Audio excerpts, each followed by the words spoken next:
നമുക്കിന്നൊരു പാൽപ്പത്തിരി ഉണ്ടാക്കിയാലോ? അതിന് ഞാനിവിടെ 1.5 കപ്പ് അരിപ്പൊടിയാണ് എടുത്തത്. അതിലേക്ക് ഇനി 1 കപ്പ് ചോറിടുക. എന്നിട്ട് കുറച്ച് പാലൊഴിക്കുക.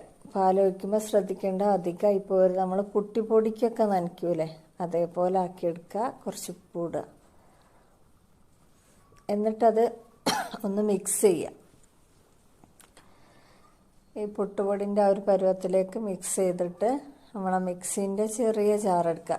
നമ്മൾ ഇത് പൊടിക്കണ ജാറെടുത്തിട്ട് പിന്നെ ഒന്ന് അരച്ചെടുക്കുക. അപ്പോൾ ഇത് അതേപോലെ കിട്ടും.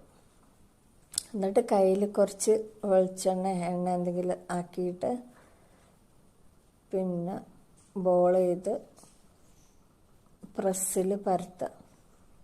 പ്രസ്സിൻ്റെ മുകളിലും കുറച്ച് എണ്ണ ആക്കണം കേട്ടോ. എന്നിട്ട് പരത്തിയിട്ട് നമുക്കിത് ഇതേപോലെ കിട്ടും. നല്ല ചൂടായ വെളിച്ചെണ്ണയിലേക്ക് ഇട്ടിട്ട് പൊരിച്ചെടുക്കാം. നമ്മളിത് തേങ്ങാപ്പാൽ കൂട്ടി കഴിക്കാൻ നല്ല ടേസ്റ്റ് കേട്ടോ. വേറെ കറിയൊന്നും ആവശ്യമില്ല.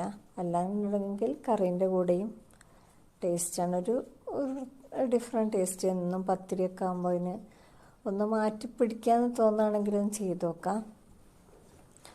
അപ്പോൾ എല്ലാവരും ചെയ്ത് നോക്കിയിട്ട് അഭിപ്രായങ്ങൾ പറയാം. അപ്പോൾ സബ്സ്ക്രൈബ് ചെയ്ത് സപ്പോർട്ട് ചെയ്യാൻ മറക്കല്ല കേട്ടോ.